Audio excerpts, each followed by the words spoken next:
Hello, and welcome back to the Alexander Society. I'm your host, recording from the dank depths of a Chinese pirate junk, Derek, joined by my friend and co-host, master of the poop deck, Tim. How are we doing today, Tim? Not drunk enough, sir. Not drunk enough, absolutely right.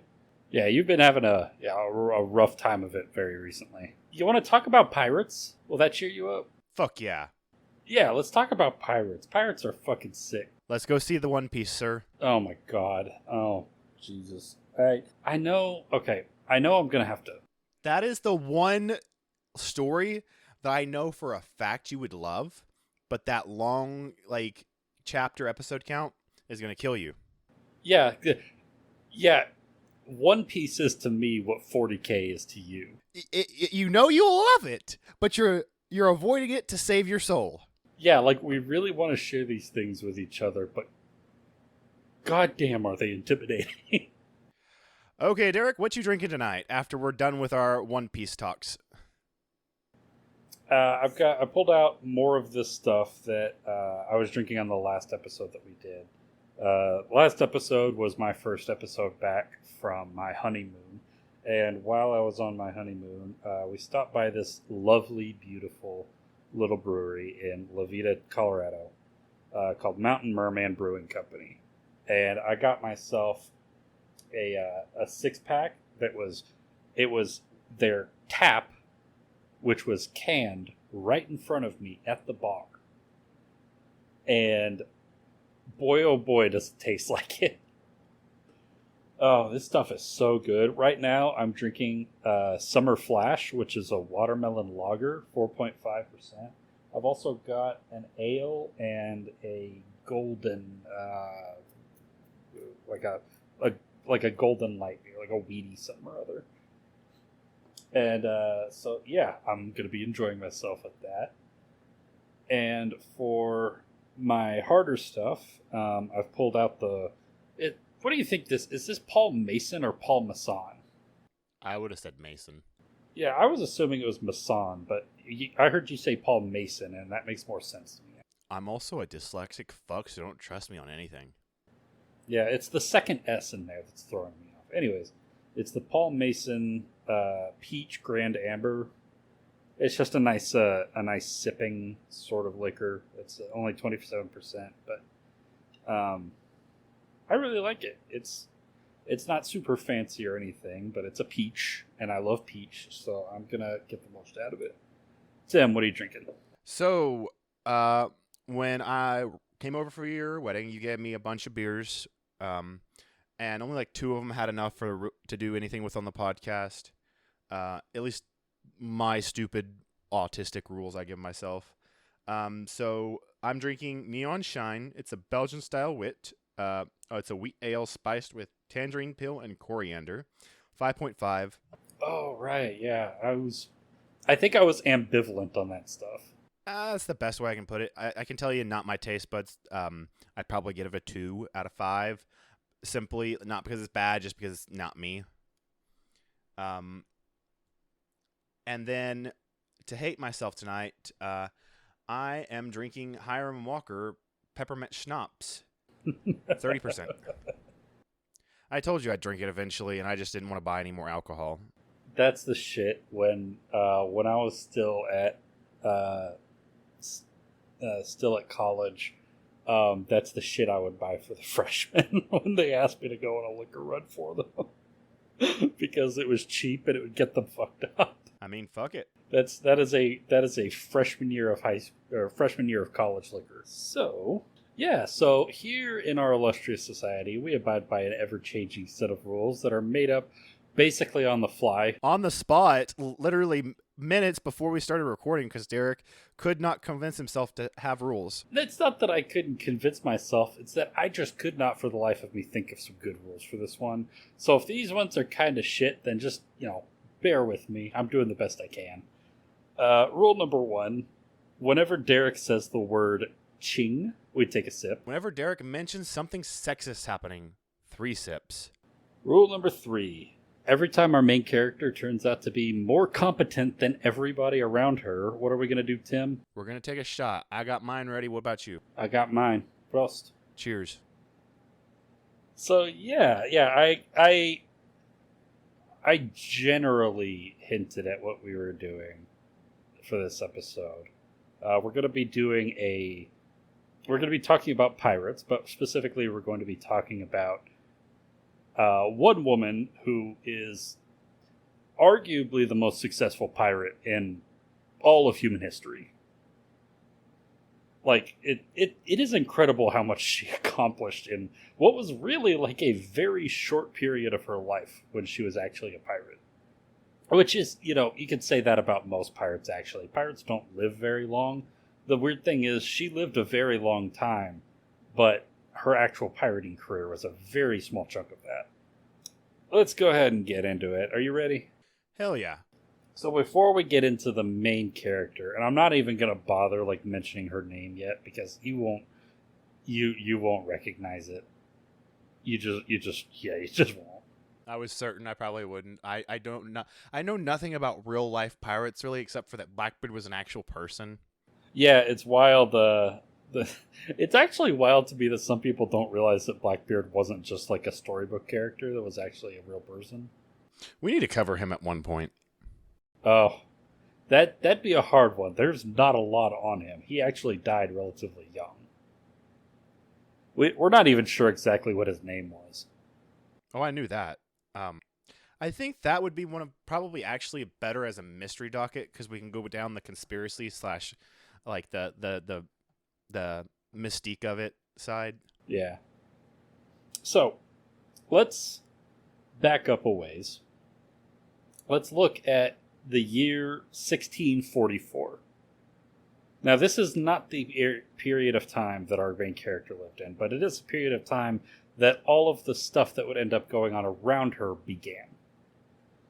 1644 is the year that a group of nomadic barbarian people that we actually talked about in our episode on Yi and Shin. We actually talked about them, a group of people called the Jurchen, which later on came to be called the Manchus because they were from Manchuria. You were talking about that. I remember that part in the Yi Shin episode. I didn't know they were going to be this closely tied together. Yeah, so in the early 1600s, there emerged this one great leader of this nomadic tribal people, the Jurchen, by the name of Nurhaci, or Nurhaki, I'm not really sure. But Nurhaki was kind of like this Genghis Khan sort of figure who united all of the disparate tribes and then used their like the skills and the technology they had as a warrior culture, and now combined into a single force became extremely powerful geopolitical players overnight. And under his leadership, the Manchus invaded and set up their own rival dynasty in northern China. And then later on... You were talking a little bit about how that kind of just basically co-opted China. Yeah, so a generation later, Nurhaci's son, this guy named Heng Taiji, would invade the rest of China and overthrow the ruling Ming dynasty in the year 1644. And he would assume for himself the mantle of the emperor of China. And this is how the Qing Dynasty came to rule over China. Under the rule of the Qing Dynasty, man, I am saying Qing so much, I'm just realizing how fucked up that first rule is. Yeah, I didn't know if you meant the name, so I wasn't calling you out yet, but if you mean the name, yeah, we got a fuckload of sips. I mean, fuck, we might as well. Shit. Okay. So, under this dynasty, the Manchus would rule China basically from 1644 until they were overthrown in the Qinghai Revolution in 1912. So they were the last imperial dynasty to rule over China. This dynasty reached the zenith of their power under the rule of one particular emperor, who was referred to as the Qianlong Emperor. And that wasn't his birth name. He had a birth name, and then he had a name that he was referred to within his court. But, in public appearances, he was always referred to as the Qianlong Emperor. And he ruled from 1735 until 1799. During his rule, China had he went out conquering a whole bunch of land in East Asia. And he also just pumped a whole bunch of money into the state bureaucracy and into arts and colleges and universities and things like that. And so under his rule, China was the largest land empire on the planet. It was the largest, well, I guess, maybe not the largest land empire on the planet. I think Spain probably had them beat. But they were the largest by population. And they had probably the most sophisticated artistic and literary culture of any nation on the planet at the time. And besides that, they probably were in contention for the most powerful military on the planet as well. They were just the big guys on the entire planet. This was basically the height of Chinese culture and civilization. Up until like maybe today, they're starting to get beat out by modern China. But it was within this guy's rule that a lot of the seeds that would eventually result in the downfall of the Qing Dynasty would be planted. So, for one, all of this military conquest was very taxing on the Chinese military. Yeah. So it was much diminished by the end of his rule, and it was much diminished at a time when they needed more and more of the military because they had much more land to rule over. And so the military was severely underfunded and overstretched and overworked.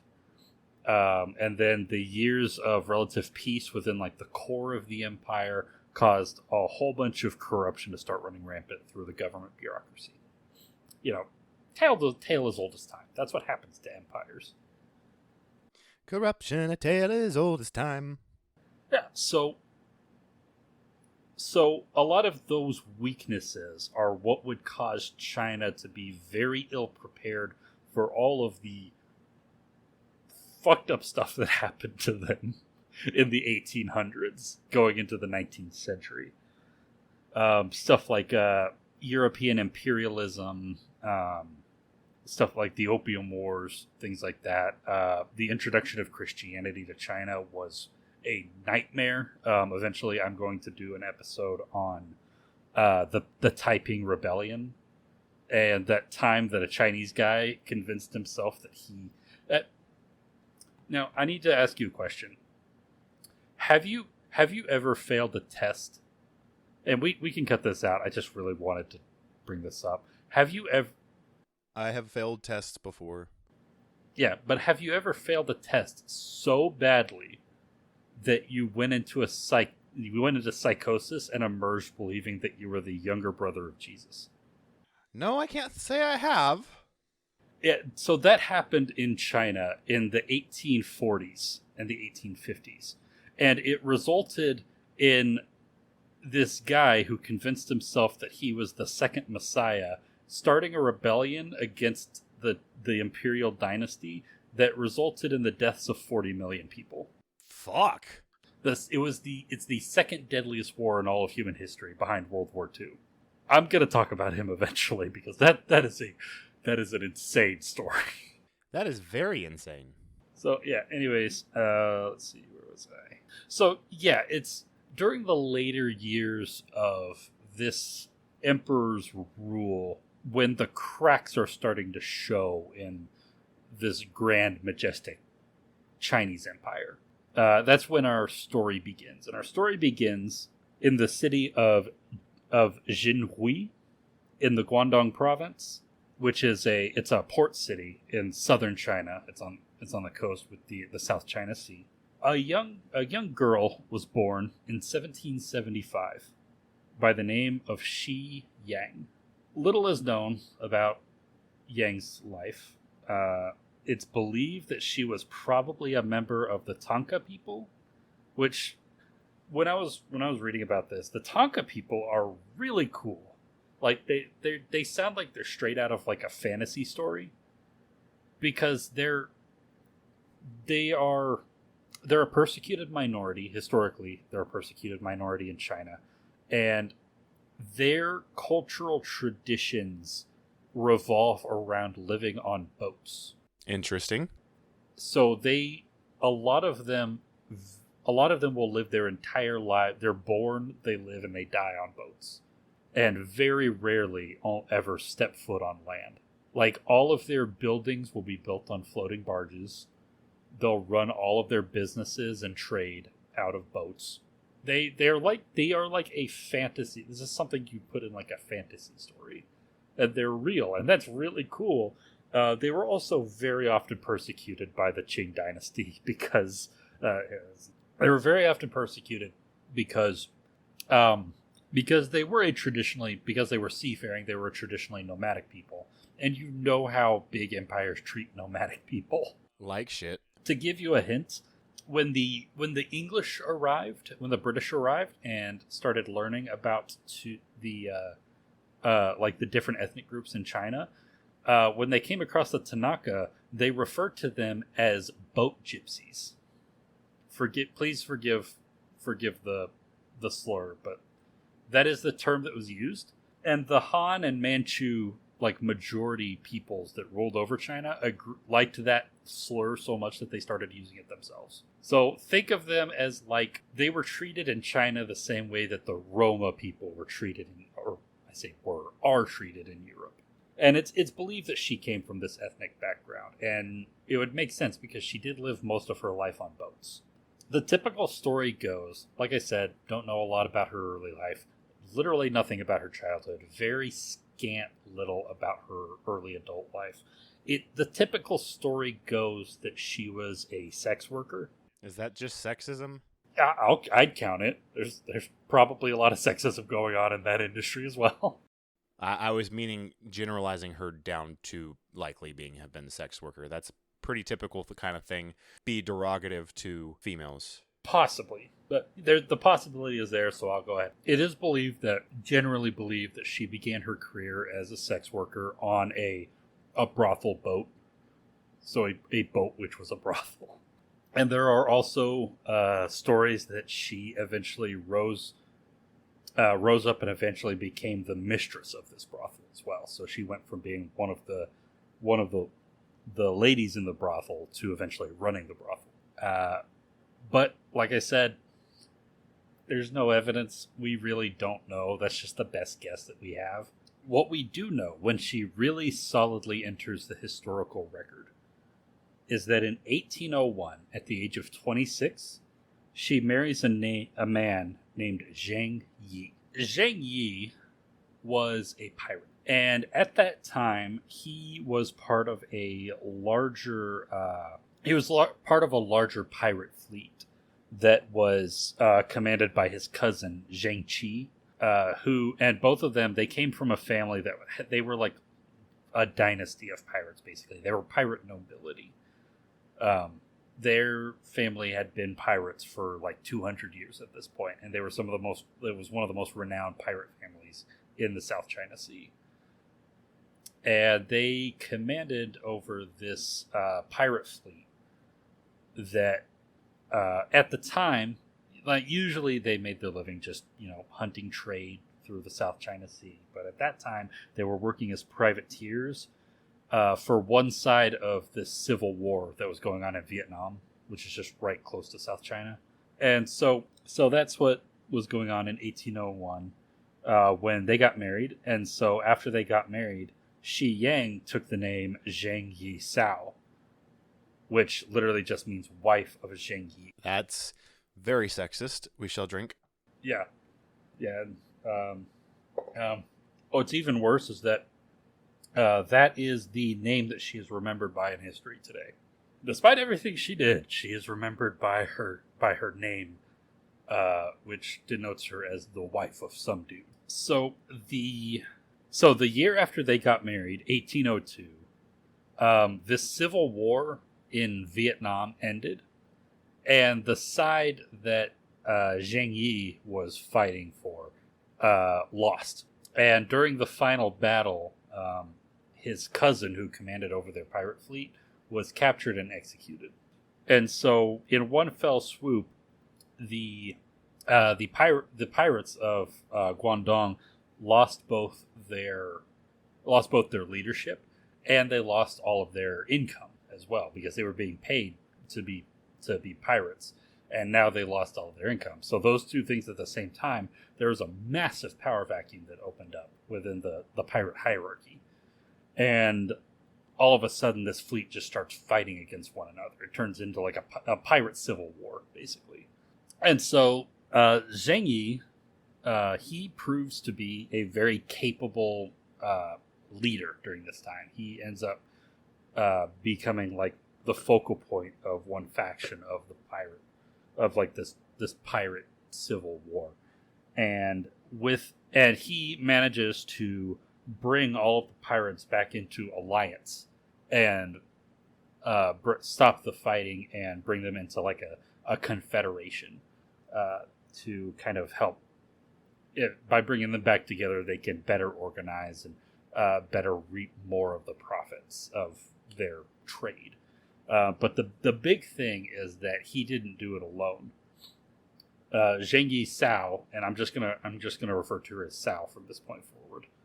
Sao was instrumental in this whole process, because, as it turns out, she was a very, very good businesswoman, an incredible businesswoman. In fact, she was very influential. She was very good at talking to people, and she was very good at making deals.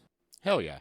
And so she was able, with her negotiating personally, she was able to bring all of these other pirate factions that were fighting against one another back into line and reform this confederation, and not just reform it, but better organize it. She organized and created like this more solid hierarchy that allowed them to basically not just function better, but to mitigate the possibility of infighting and things like that. There was like a strict code of conduct. There were strict ethics involved in like the way that they acted with one another. She was basically turning them from like a motley gang of raiders into like an actual sort of military fighting force. And that was mostly her brainchild. There were a few other guys, including her husband, that were parts of this, but she was the seed of all of it, and she was the center around which this whole revolution rotated. And that's really important, because there are now numbers are kind of sketchy, because this was China in the 1810s. There weren't exactly very good records, but it's believed that there were about 600 ships in this confederation. Damn. And between 40 and 60,000 sailors. And that's a big deal. It's a very big deal. Because the actual navy of the Chinese government, of the dynasty in the region, was only maybe 200 ships. And that was best case scenario. Most of the time, they'd never get close to that many in any single. And another thing is that these pirates have lived their entire lives on boats, and their parents lived their entire lives on boats, their grandparents, their great-grandparents. This entire culture has been sailing for as long as anybody can remember. They are all well veteran. Most of the guys that are sailing the actual like Qing ships are like drafted, like they've never been on sea before in their entire life. Also, so yeah, go ahead. More competent than everyone around her. She got the entire fleet together. Shot. 100%. Absolutely. Cheers. Gross. So you can kind of see where this is going, right? She's the first girl boss. Not literally, but like she is one of the OG girl bosses. Here's the thing. She is literally a boss. This is a business. I mean, it's a military mixed with a crime syndicate, but it is it is a business, and she's a good businesswoman. She is literally a boss, and she's just really good at it.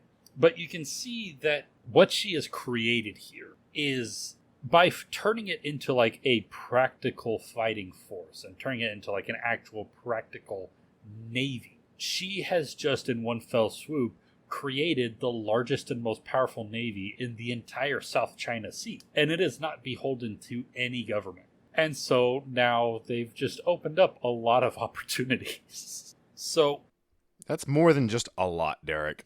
yeah, and here's the thing, she's never going to lose it. She's never going to be beat. So we're talking another, essentially, because Yi Shenshin, again, I don't count his defeat as like never being defeated, in my opinion. So another undefeated biggity badass. Yes, actually. Okay, she is defeated once, but it's the same thing as Admiral Yi. She wasn't actually there for it. If she was, she probably would have won. Damn. So by 1805, so this sort of pirate civil war goes on from 1802 to 1805. By 1805, she's reunited all of the warring factions and forms this pirate confederation. And the way that she organizes it, it's organized into 6 different fleets, which are all under the command of one particular like warlord, and they're named for the color of flag that they have, that they wave from their mast. So they've got the black flag fleet, the blue flag, the white flag, the yellow flag, and the purple flag. And then the biggest of all of them was the red flag fleet, which was commanded by her husband Zheng Yi himself. And he was the head of the Confederation. He was the overall commander. So during that time, the couple would end up having 2 children after their marriage, Zhang Yingqi and Zhang Zhongxi. Now, forgive me if for some reason we have any Chinese listeners. I am so sorry for my pronunciation. I'm genuinely doing the best that I can. I think I'm doing better than a lot of white people would in my situation, but please forgive me. So yeah, they would have 2 sons, and then Zheng Yi just died. So her husband just, like, right after all of this happens, they get a couple good years of like doing pirating stuff, and then he dies. He is knocked overboard during a storm, and he drowns at the age of 42. Damn. And that is in 1807.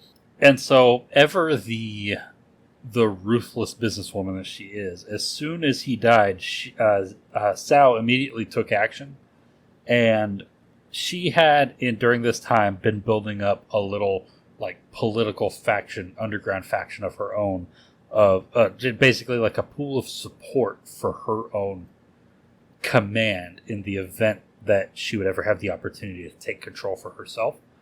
And it paid off here because she, for one thing, she had the support of the rest of Zheng's family, and for another thing, she had the support of the second largest fleet. Besides the Red Fleet, she had the support of the second largest fleet in the Confederation, which was the Black Flag Fleet. Because that one was actually, this was a confusing bit. The Black Flag Fleet was commanded by her husband's adopted son. Okay. When I say adopted, I don't mean like he went to an orphanage and picked this guy up. I mean that when this guy was a kid, Zheng Yi kidnapped him. I assumed that was something that happened, how it happened. Yeah, so he kidnapped a kid and then raised the kid and then forced him to be a pirate when he grew up. And then he ended up being just so good at pirating that he ended up in command of his own fleet as well. But she got his support as well, and so with the support of the 2 biggest fleets in the Confederation, the rest of them fell in line. And that year, 1807, is when Sao takes informal control of the Pirate Confederation. Now, I don't say formal because she will be in charge, and she will be commanding everything. But she can't technically command any of them because she's a woman.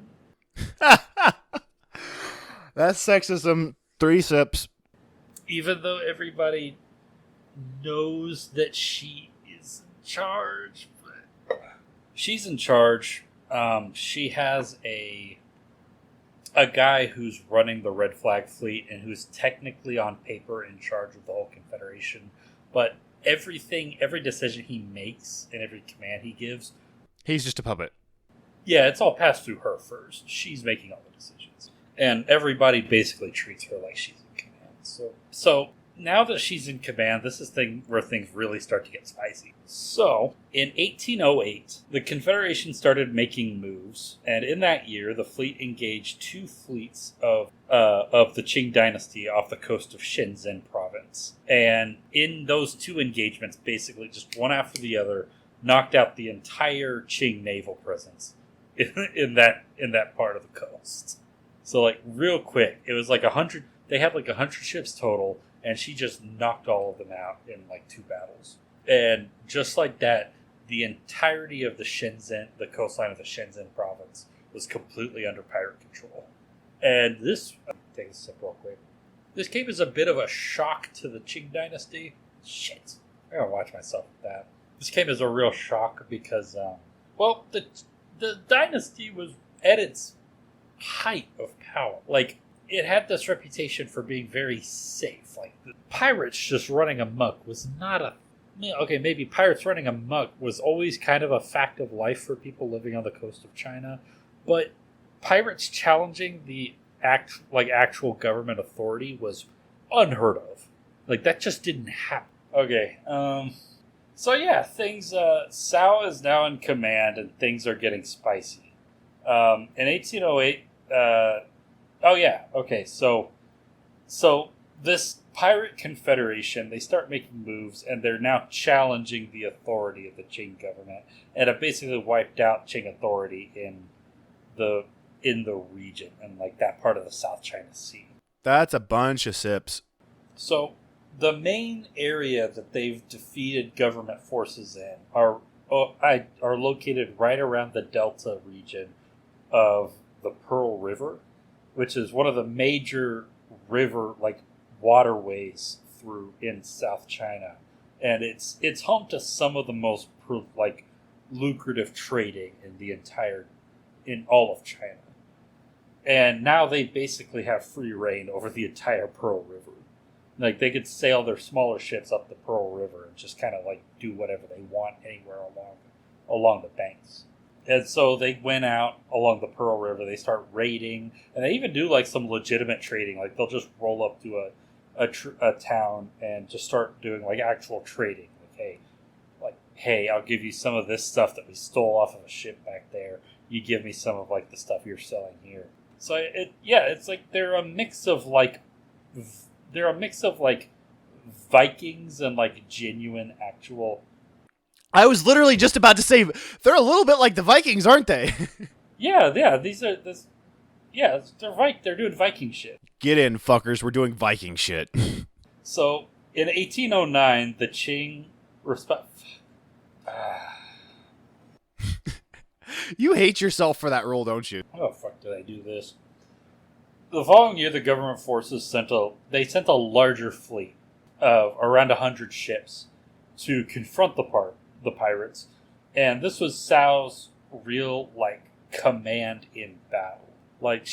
Because in this situation, she took direct control over the pirate fleet. She basically told the commander of the Red Flag Fleet, stand back for a minute. I'm gonna do this myself. And he obeyed because that was her shit.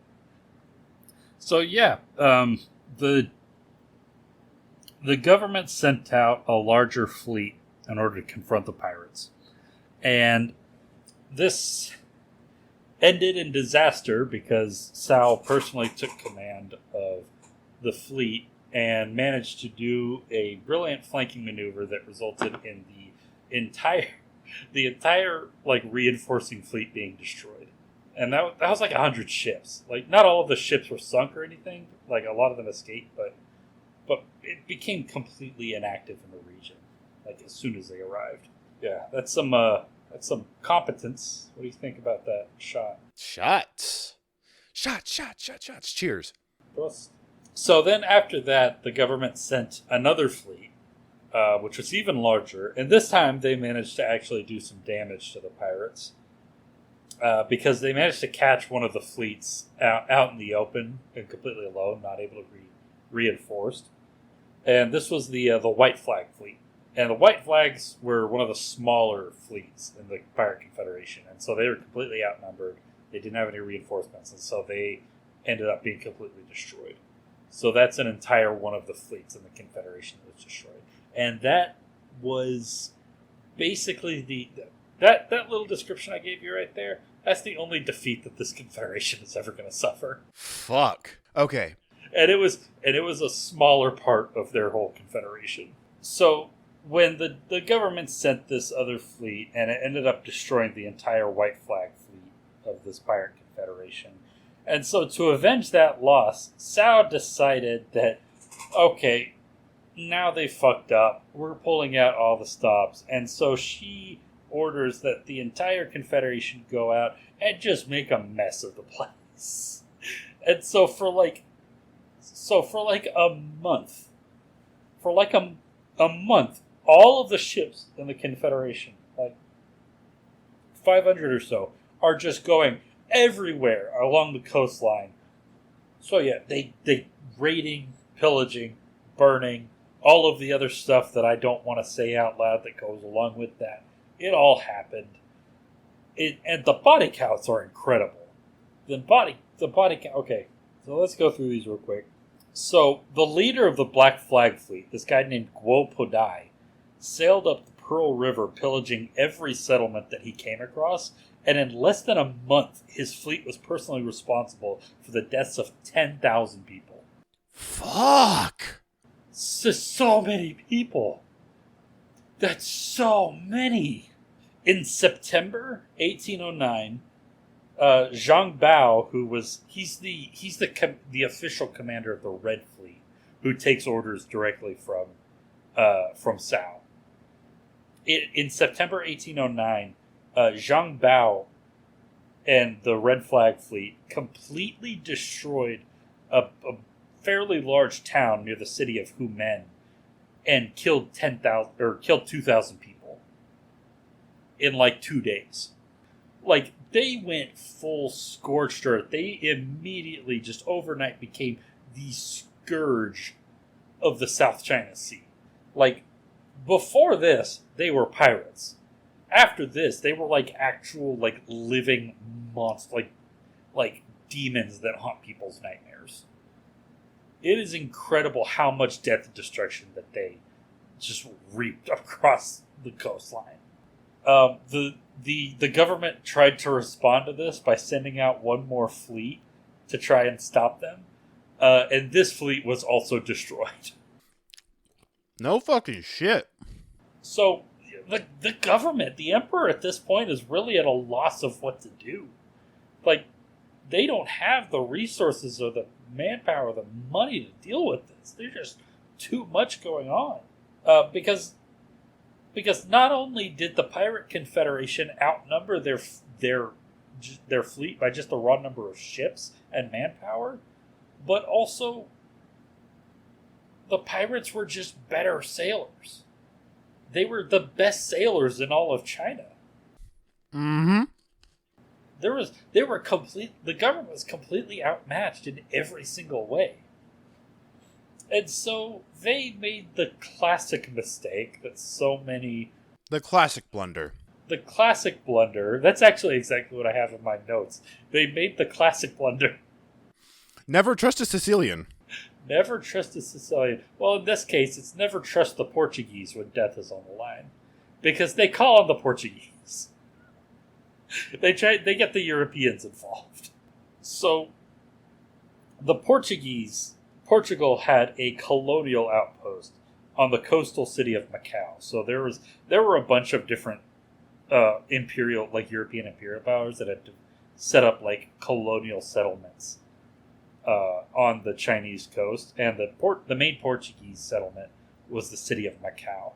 And just recently, one of the Pirate Confederation's raids had captured a Portuguese brig, which just so happened to be the personal ship owned by the Portuguese governor of Timor, which was the Portuguese colony in the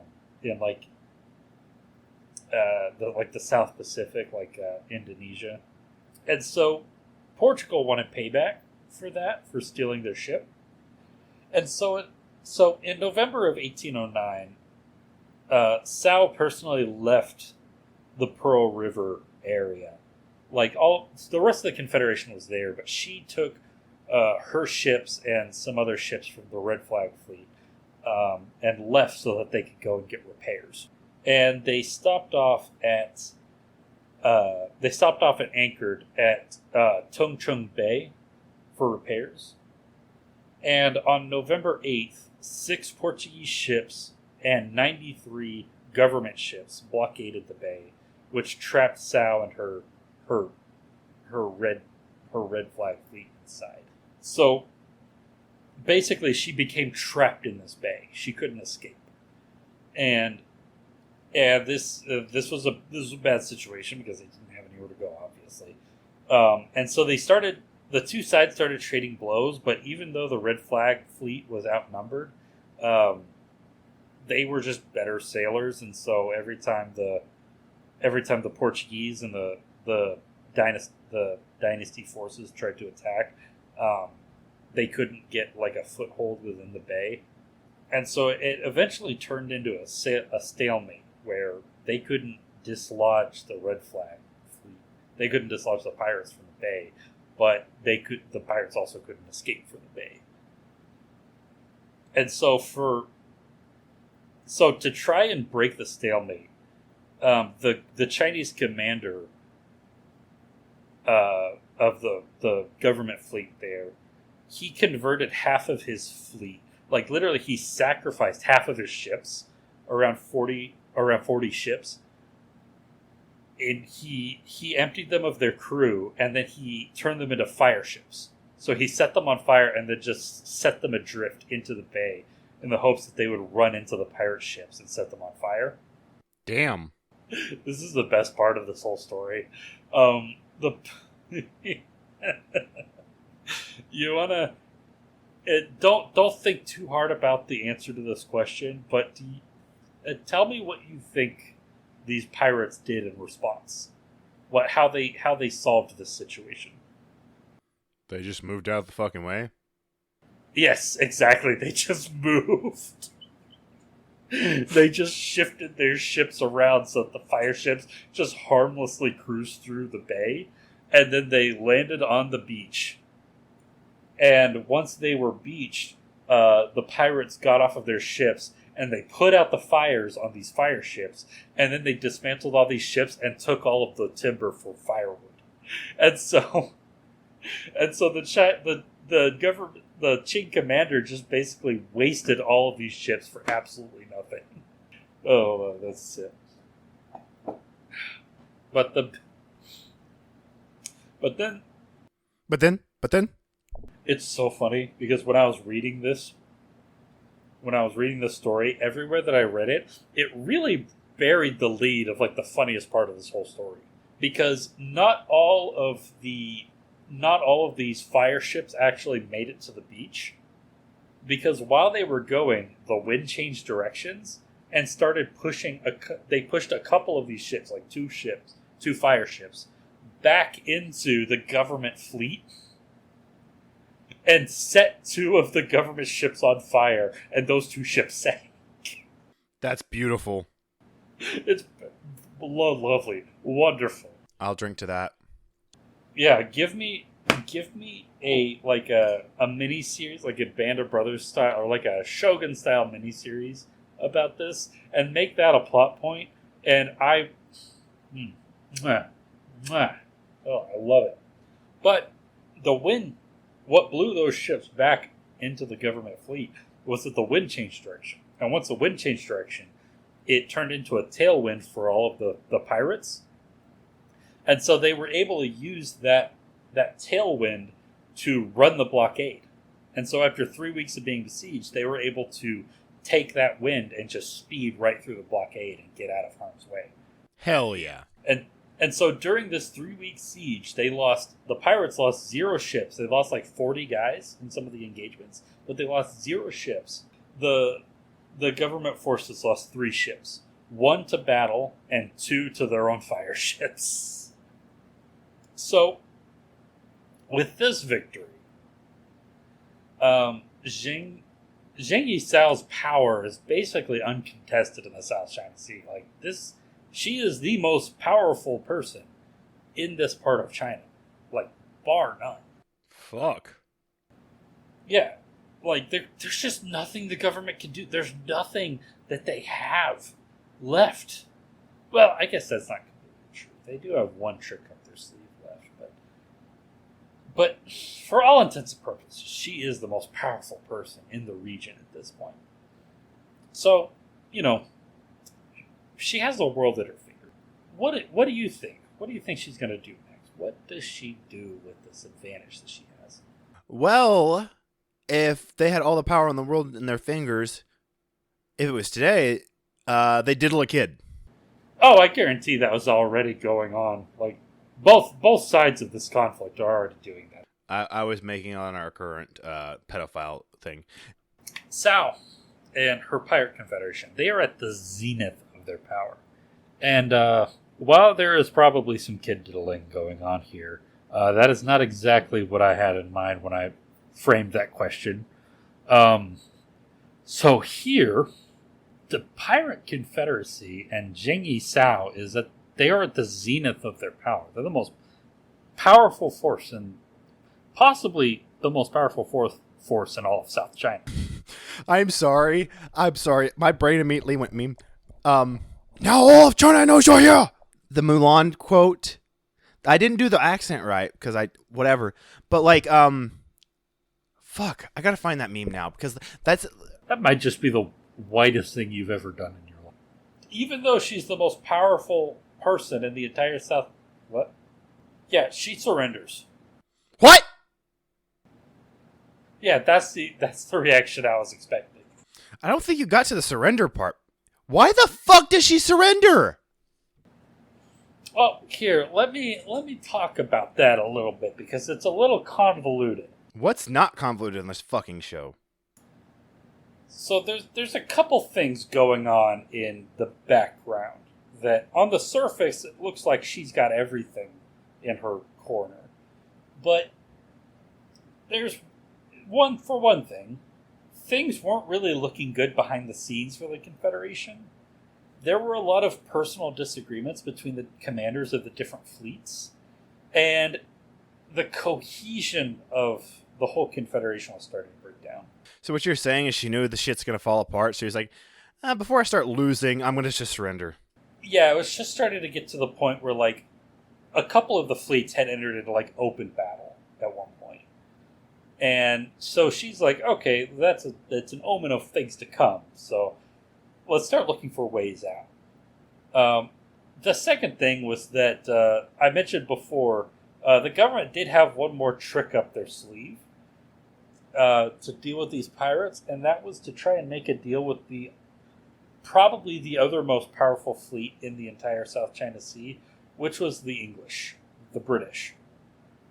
God damn it. Why is it always the British? The British had 60 ships in the South China Sea, and all of them were like modern, state-of-the-art, like ships of the line that could really do some, like the types of ships that the Chinese pirates are using are like, they're called junks, which are just these swooping wooden barges with like the triangle sails. They're really big ships and they're intimidating ships, but they don't have a lot of firepower. And they're not designed to stand up against cannonballs. Bitches love cannons.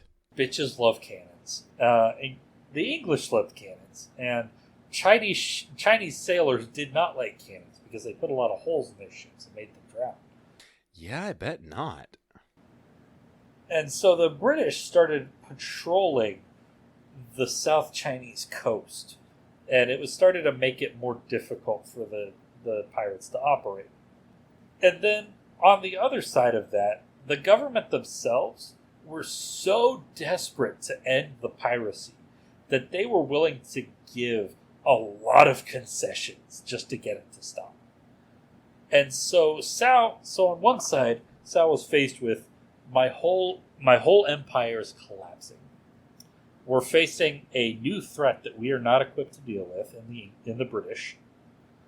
But on the other hand, if we go ahead and give up now, we can walk away rich and without having to face any consequences. Damn. So they basically was like, hey, this is a perfect way out. Fuck them. Yeah. And so what she does is she goes to the dynasty authorities and she starts negotiating. And eventually the negotiations go through and she formally surrenders on April 20th, 1810. Okay. In exchange for her surrender, all of the officers and commanders of the pirate fleets are not only allowed to keep some of their ships so that they can go into legitimate businesses as traders, but they are also given military command. So they're given ranks in the Chinese military and are given the task. So they're basically completely absolved. Yeah, they are completely absolved. They face no consequences, no jail time. And their new job as members of the Chinese Navy is they are going to be pirate hunters. So they are going to hunt pirates. That makes me completely think of One Piece again. One Piece. The One Piece is real. The One Piece is real. And all of the like the rank and file sailors in this pirate fleet are all given pardons and are all given pensions. They're given a shitload of money and a shitload of food and a shitload of wine. And they are sent on their way. They are welcome to either stay with the fleet or just go and retire. It is completely up to them. They got off scot-fucking-free. They got off scot-free. None of them ever faced consequences. And Zheng Yi Sao herself, she is allowed... Well, okay, she's not allowed to keep any of her ships because women aren't allowed to own ships in China at that time. That's sexism 3-6. That is sexism.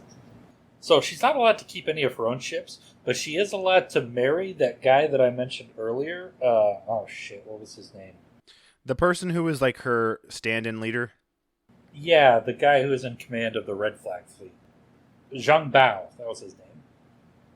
And she's allowed to marry him, and he's allowed to keep a bunch of his ships so that he can enter business in the salt trade. And so he starts transporting salt for a living. And then when he's not transporting salt, he's hunting pirates. Damn. So he turned on his own kind. I'm joking. I know pirates fought each other all the time. Yeah, but he did. He, like, all of these guys, they genuinely actually did just stop being pirates. Like, they ended up doing basically the same stuff they were doing as pirates, but they were doing it to pirates on behalf of the government. So, yeah, her command of this pirate empire, basically, started in 1807. 1810, she surrenders. About 2.5 years. After the surrender, Zheng Yi Sao married Zheng Bao, and the two of them would eventually have 2 children. One of them, a son named Zhang Yulin, and a daughter whose name and life have been completely lost to history. But they know she was the daughter. What the fuck? They know she had a daughter because, she was a woman. Oh, fucking K? Yeah. China during this time was a deeply, deeply sexist culture. Women had a very, very strict and often degrading gender roles. And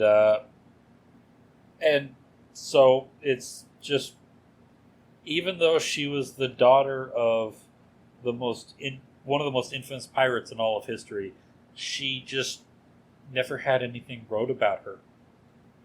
And so we don't know anything about her. We don't even know her name. Sounds like she was really a fucking footnote in history. Yeah. So, Zheng Yi Sao would end up living a quiet life with her husband in the city of Funan until he died in 1822 while he was serving in the military. And at the time that he died, he was actually in command of a garrison unit. His rank was the equivalent of like a colonel. And so when he died, she actually got like a pretty nice pension, and she was already like a pretty successful businesswoman in her own right. And so she was fucking loaded. She was rich, filthy rich. Okay. And so after her husband died, she moved with her kids back to Guangdong province. We're not sure exactly where, but she moved back to Guangdong, where she opened and ran a gambling house for the rest of her life. And she lived out a quiet retirement until her death at the age of 68 in 1844. Shit. Yeah, she died wealthy, influential, and in the eyes of the law, an upstanding, law-abiding citizen. So she basically was like, fucking got off scot-free and just was like, yeah. Yeah. Yeah, she had 3 good years as the most influential pirate in human history, got filthy fucking rich, and then got away with it and got to retire. She won! Yeah. She won! She got, like I said, she got off scot-free. Completely scot-free. She never faced any consequences for what she did. All of those probably tens of thousands of people that died during her raids, nothing. But she was rich. She died rich and powerful, and she got away with it. I'll drink to that. That's a badass bitch. But in a culture that saw women as chattel. Oh yeah, this is insane. So, yeah, basically. So yeah, that's her legacy. Is just she has a fairly simple legacy. She is the woman who got away with it. Really? Like, she got away with all that shit. Yeah. Yeah, she lived to the age of 68. She spent 3 of those years in organized crime and got rich off of it and was comfortable the rest of her life. Fuck. God, I'm so jealous. This bitch was amazing. God, just incredible. So yeah, that's all I got on Zheng Yi Sao. What are you thinking? I'm just sitting here baffled that like this is one of like the like I made this joke earlier, but this is one of the first girl bosses, and I mean that both as like the joking term, but like in the actual term too. Like, this bitch did it all. Yeah, crazy life. And it's what makes it all the more crazy is that we know outside of like those 3 years, we know almost nothing about her. Wait, this is all in the span of 3 years? Yeah, her career. So technically, she was involved in piracy once she got married to Zheng Yi back in 1801.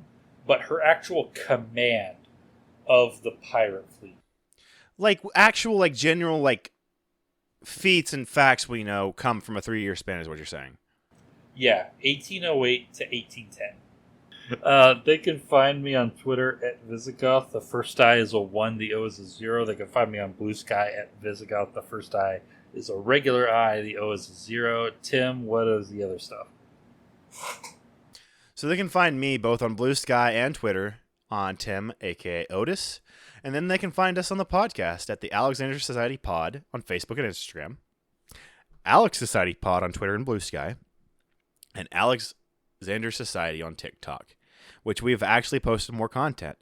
If you have enjoyed this episode, please give us a rate and review on your streaming platform of choice, and we'll see you next time.